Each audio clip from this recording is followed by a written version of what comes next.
Hey guys, it's Muriel here from howtofindthecheapestflight.com, and I wanted to take time here to introduce myself and to also show you that I'm actually a real person, and I'm not ashamed to show myself to you, because how else could you build trust?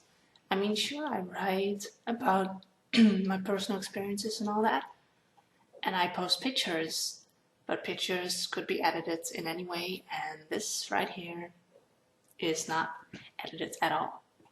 So I hope you enjoy my series of videos that I'm going to post over the coming weeks, months, you name it. And I'll actually be walking you through the website of Cathay Pacific in this specific video.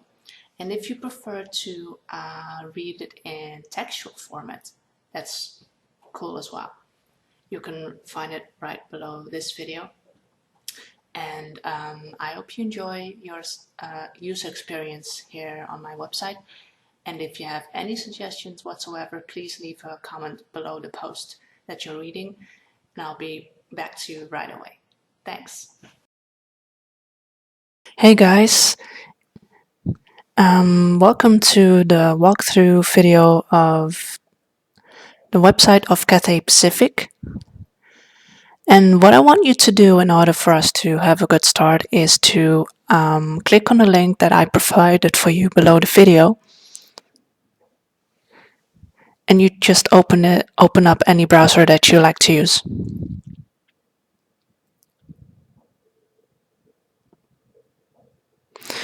So when you have opened up a browser and typed in the link that I provided for you, you should be seeing the same thing that I'm actually seeing right now. And let me make it a full screen for you. And basically what they allow you to do here is to go to the website in your preferred language, or the language that comes closest to it. And they have a lot of languages. So you click on a drop down, and here you can see all the languages that I have available to you. Now, for the sake of this walkthrough, I will just stick with the United States English combination. And then you can also indicate whether you want the website to remember your previous choice when you check it. And if you don't, the next time you visit the website, you will come here again. And then I click go. And what we see right now are basically three main components, if you ask me. On your left-hand side, you see the search form. On the center, you see their promotional deals in both picture and textual format. And then the right-hand side, you can manage your existing booking, or you could proceed to the check-in if you're about to leave to your destination of choice. But for this walkthrough, we'll be focusing on the booking process, and therefore we're gonna focus on this part right here. And just an assumption for this walkthrough is that we will be leaving from Los Angeles, and if you want to choose another airport of origin, that's fine. You can click so right here, and it's all international airports available to you to choose from. And yes, you might have seen it real quick. My airport is over there, right? Over there for you or me or anyone to choose. I'll stick to Los Angeles for now, and the same goes with your airport of destination.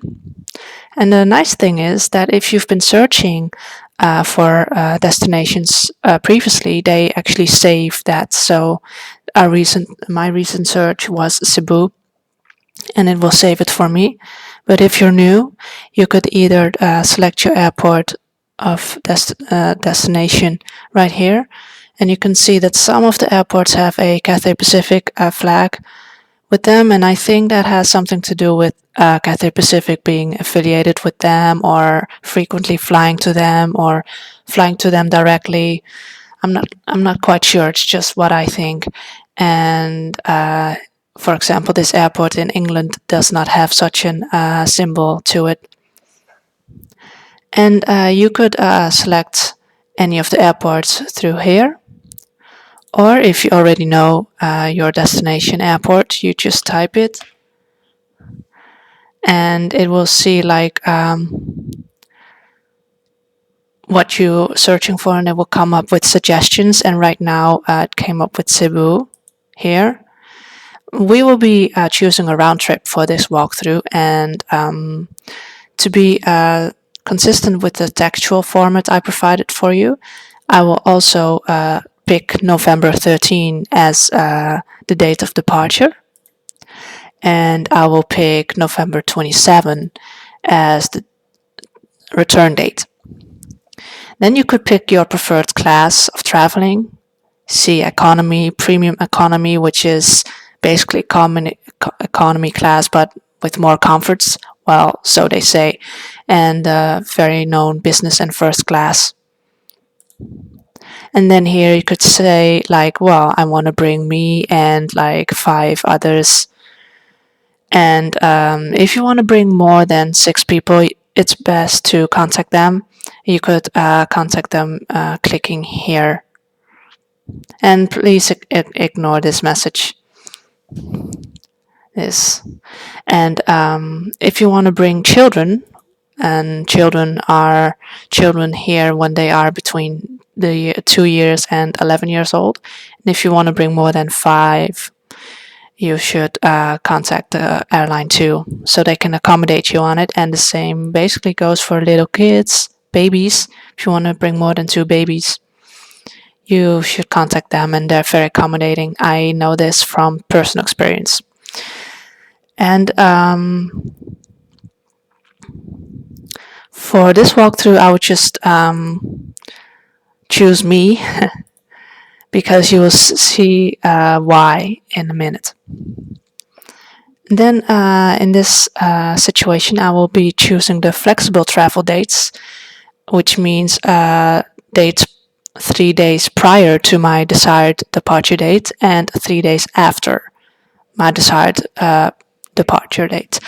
Because I want you to see firsthand why I gave that advice to you in one of my earlier blog posts to perform flexible searches rather than just be fixated on one date in particular. All right, and then we hit the search now button. And it's gonna load a little bit, and sometimes it's fast, sometimes a bit slower.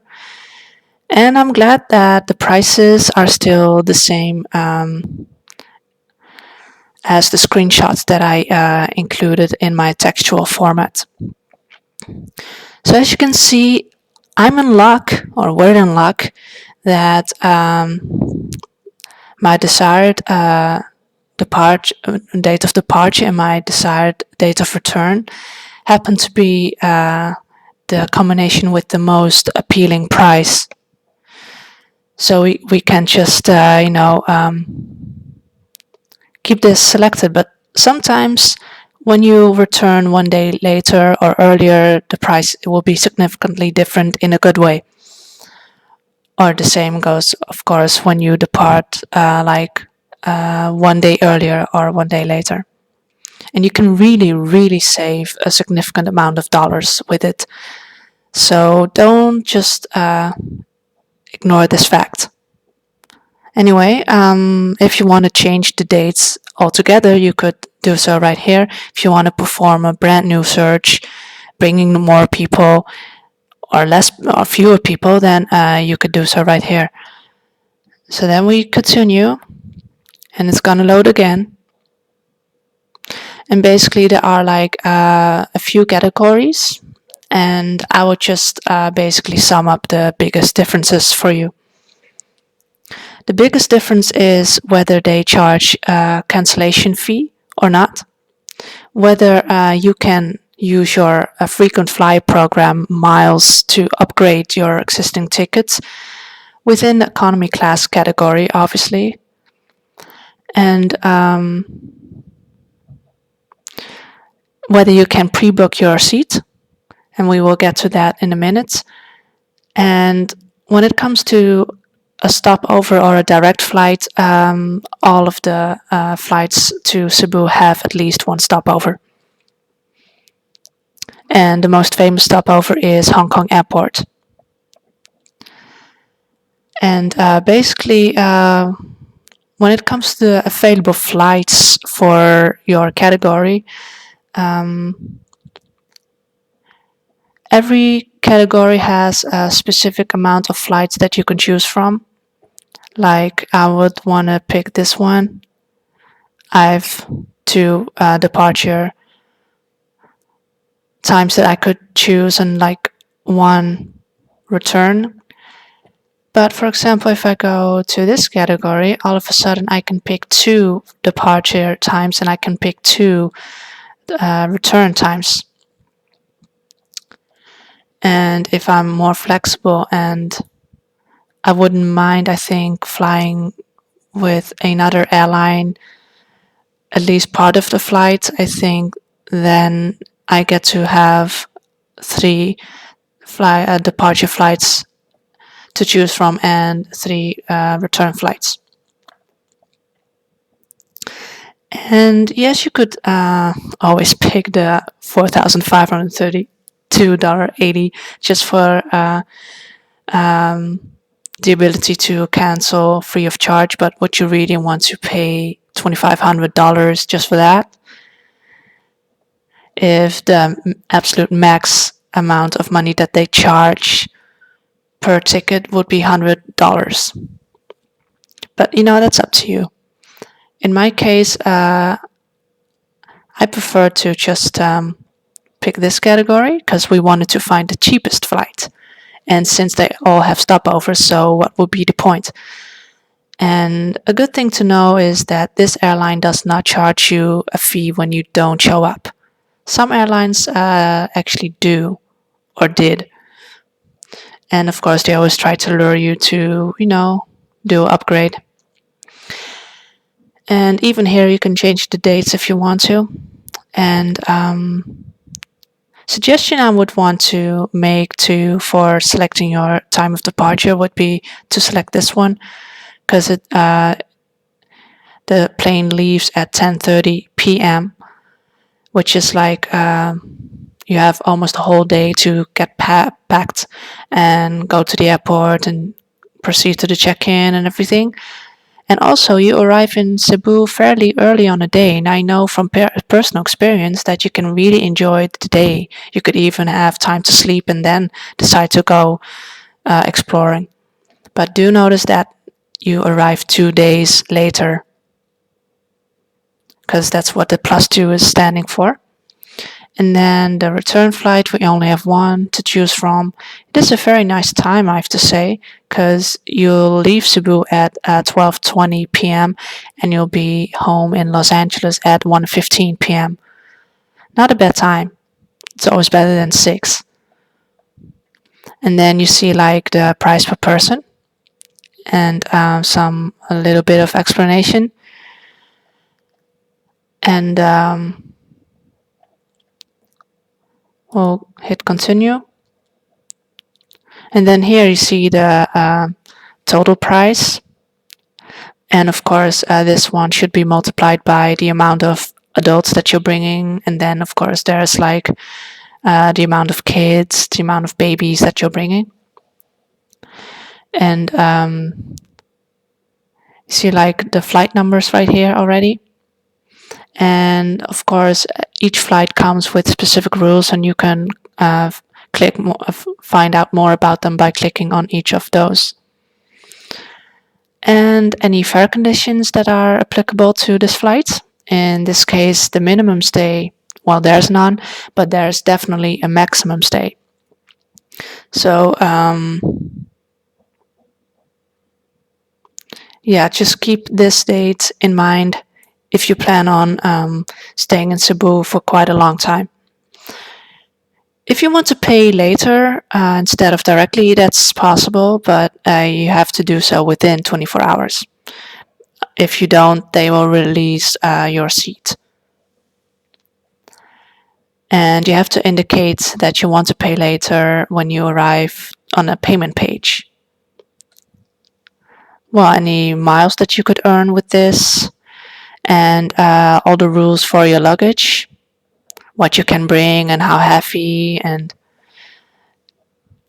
or to be more specific, what you can bring free of charge and what you could bring but you would have to pay an excess fee to it. Then any carry-on luggage.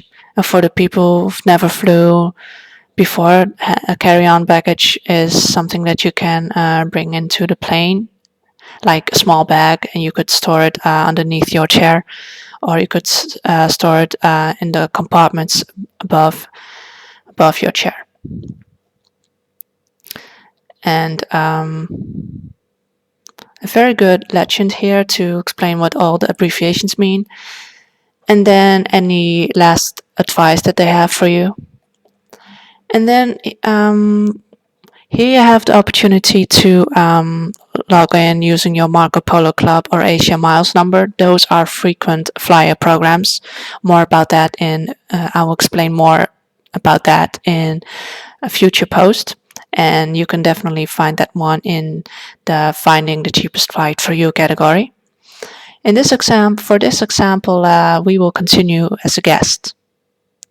So click here, and it's gonna load again.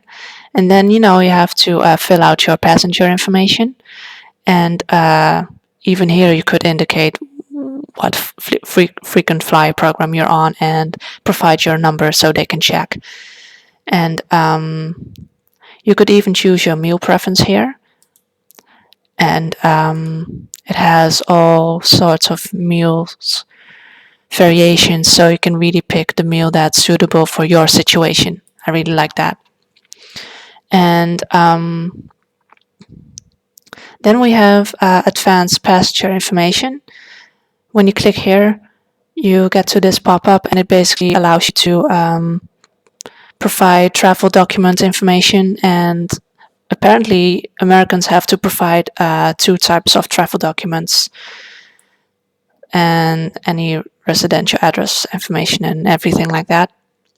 You can also decide to fill all of that out after you finish the booking, and you can do it in the Manage My Booking section. And when you do it right here already and you submit, then you obviously don't have to do that anymore. You'll be ready to go. And now remember that I said something about pre-booking your seat.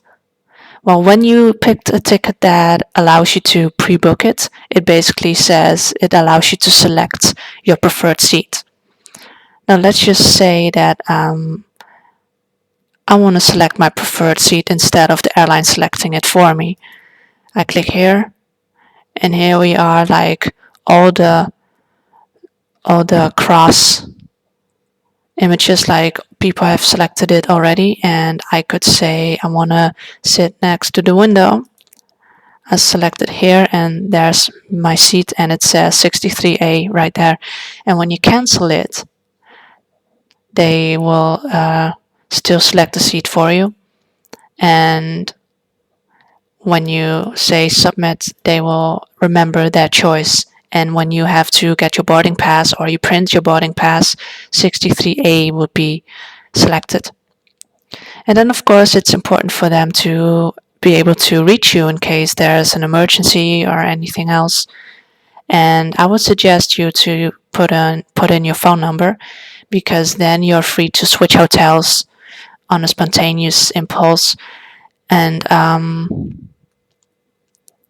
they can still reach you because you provide your phone number. If you would provide the hotel, then when you decide to switch, they could not reach you. And well, it's useful to just, give them your phone number here. Now, this is basically how far I can take you, because the continue to payment page would require me to actually book a flight and pay for a flight and anything. But I hope you got the idea. And to show you what you're gonna get as soon as you click the continue to payment button, I will show you right now. Hold on. Alright, so here it is. I already filled out everything. And what you can see here is that they will ask you to confirm everything that you have filled out, like the names of you, your name, and the people you bring. And you see the flight departure dates and the contact information that you provided and the total fare amount. And if all of the details are correct and you still want to follow through the booking process, you hit confirm. And if you see a small typo or you want to modify anything in particular, you can click modify details, and you can still, click modify details. And if you decide to terminate the booking, you simply go to the home page. Like, I simply go to the home page, and then there's nothing wrong with that. So I hope you guys liked the video walkthrough. This is an experiment, and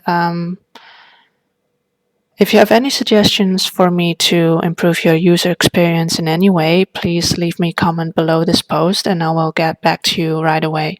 Thank you for watching.